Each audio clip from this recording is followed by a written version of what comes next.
Bonjour, aujourd'hui je vais vous montrer comment j'ai fait mon premier pain maison grâce à la recette Tupperware spéciale Ultra Pro. Pour réaliser cette recette, voici les ingrédients dont vous aurez besoin.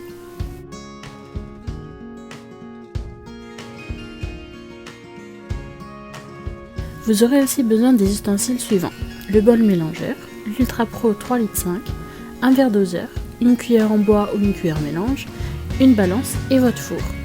Videz votre four totalement, la grille doit être froide quand on posera l'Ultra Pro dessus. Vous pouvez le mettre à préchauffer à 60 degrés sur chaleur tournante. J'ai commencé par chauffer de l'eau pour diluer ma levure. Attention, l'eau doit être tiède et non chaude. Une fois à bonne température, j'ai mis la bonne quantité d'eau dans mon verre doseur que j'ai transvasé dans le bol mélangeur. J'ai ensuite émietté ma levure pour l'incorporer dans l'eau et j'ai mélangé jusqu'à ce qu'elle soit totalement diluée. J'ai séché mon verre doseur pour y mesurer la quantité de farine nécessaire à cette recette à l'aide de ma balance.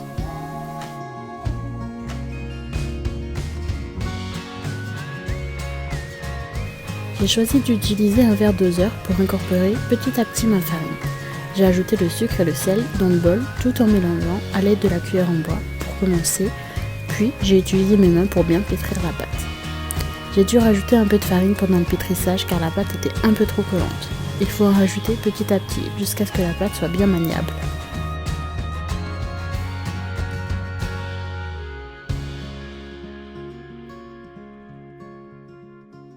Il faut ensuite fariner légèrement le fond de l'Ultra Pro, y placer la pâte, refermer l'Ultra Pro à l'aide de son couvercle et l'enfourner toujours à 60 degrés pendant 40 minutes afin de faire lever la pâte au four.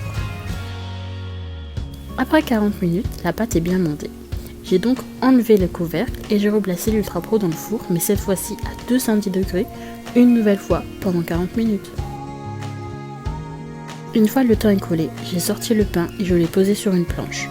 Petite astuce, pour savoir si votre pain est cuit, il doit sonner creux lorsqu'on tapote le dessous. Deuxième astuce, placez votre pain sur une planche à pain ou sur une grille. Le fait de le placer comme sur une planche plate peut provoquer une petite condensation et du coup il était très légèrement humide en dessous. Erreur des débutantes de ma part. Votre pain est maintenant prêt à être dégusté, tiède ou froid, avec un accompagnement salé ou sucré, c'est un vrai délice.